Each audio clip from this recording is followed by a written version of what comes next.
In 1897, British soldiers marched into one of the most magnificent cities on Earth. They burned the palace to the ground. They stole over 3,000 priceless works of art. And then they told the world that Africa had no history worth remembering. This is the story they buried. This is the story of the great Benin Kingdom. Over 1,000 years ago, in what is now southern Nigeria, a kingdom was rising. Its name, Benin. Not the country you see on a modern map, but an empire, a civilization, a power so great that it would shape the entire region for centuries. The kingdom began under rulers called the Ogiso, meaning kings of the sky. They established a system of government so sophisticated, with councils, guilds, and checks on royal power, that historians today compare it to the great civilizations of ancient Greece and Rome. By 1500, the city of Benin was extraordinary. Portuguese explorer Duarte Pacheco Pereira sailed to West Africa and wrote in his journal, and I quote, that Benin was a great city. Its streets were wide enough for 10 horses to ride side by side. Its walls, stretching over 16,000 kilometers, were 4 times longer than the Great Wall of China.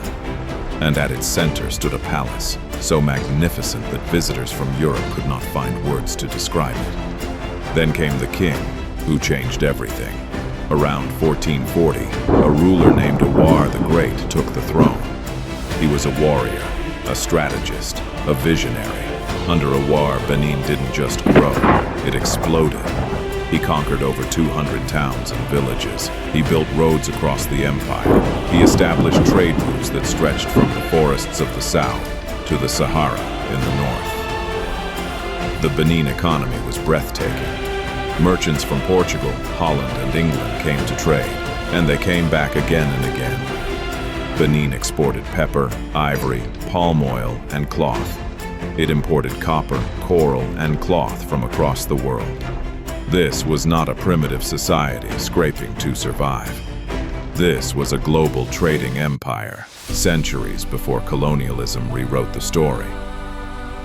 Inside the kingdom, life was organized with extraordinary precision. There were guilds, professional bodies, for doctors, architects, blacksmiths, leather workers, weavers, and artists. Each guild had its own quarter in the city. Each had its own chief. Each reported directly to the Oba, the king. This was not chaos. This was civilization. But perhaps the greatest achievement of the Benin Kingdom was its art. For over 5 centuries, royal artists crafted bronze and ivory works of breathtaking complexity. Plaques that recorded historical events. Heads that captured royal portraits with perfect realism. Sculptures that told the story of an entire civilization in metal. When British archaeologists saw these bronzes for the first time in 1897, they were stunned. Some refused to believe that Africans had made them. One British officer wrote in his report, quote, "I have never seen such beautiful things. Wonderful bronzes. Some are most elaborate." And yet, for centuries, the world had been told that Africa produced nothing of value.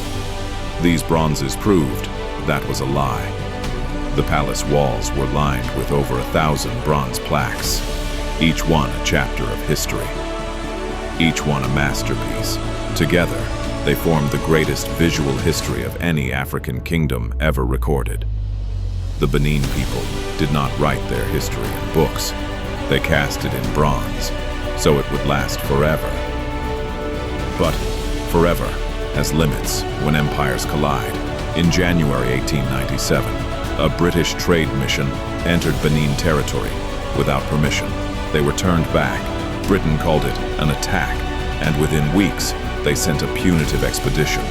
1,500 soldiers, gunboats, Maxim machine guns, against warriors with swords and muskets. The Benin army fought with extraordinary courage. But courage cannot stop machine guns. On February 18, 1897, British forces entered Benin City. The Oba, King Oba Ewuare fled into the forest with his family, and the soldiers began to loot. What happened next was one of the greatest acts of cultural theft in human history. Over 3,000 Benin Bronzes were seized. The palace was burned to the ground. The sacred objects, the altars, the ivory carvings, the ancestral shrines, were either destroyed or taken. A civilization that had taken 1,000 years to build was stripped in a matter of days, and the bronzes were sold to museums, to collectors, to anyone who would pay. Oba Ewuare eventually surrendered. He was put on trial and exiled to Calabar, far from the kingdom his ancestors had built. He died there in 1914, never seeing his home again. Today, the Benin Bronzes sit in over 160 museums and institutions worldwide. The British Museum holds over 900 pieces. The Ethnologisches Museum in Berlin holds over 500. For over a century, Nigeria demanded their return. And, for over a century, the answer was no. Then, in 2022, something shifted. Germany returned over 1,000 Benin Bronzes to Nigeria. Other institutions followed. It was not enough, it was not complete, but it was a beginning. Today, a new Royal Museum of Benin is being built in Benin City. A home, finally, for the objects that were stolen. A kingdom that was burned down is being rebuilt. Not in bronze this time, but in memory, in truth, in pride, because you cannot burn down a story. You can only delay it. The Great Benin Kingdom stood for over 1,000 years. Its story deserves to be told. If this moved you, share it with someone who needs to hear it. Subscribe to Africa Untold, because this is just the beginning. There are thousands more stories they never taught you.